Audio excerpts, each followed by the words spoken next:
Hello, I'm Ed Dolzer with the Process Technology Technical Support Team.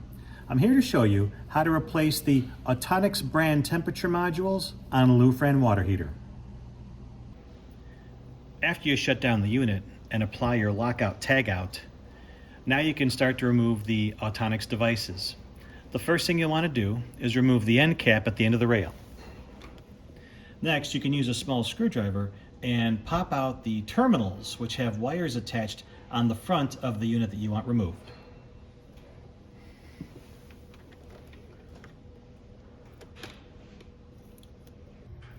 To separate the modules, you have to unlock them.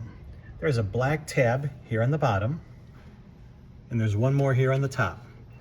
In order to unlock them, you have to push them away from the DIN rail.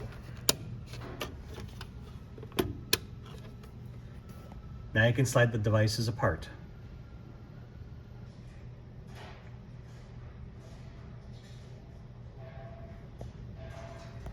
After you slide them apart, you can pull down on this yellow tab in the back to separate the device from the rail. On your replacement device, make sure that the setting on the address dial is the same as the original. If not, it won't communicate with the system. Installing the replacement is the reverse procedure of removing the original. First, you're going to install the device onto the rail, then slide it up to engage with the plug to the neighboring system, then lock in the black tabs, and lastly push in the wiring terminals, and you're done.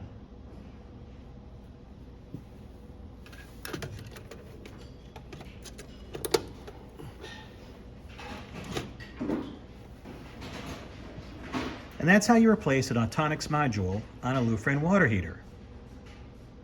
Thank you.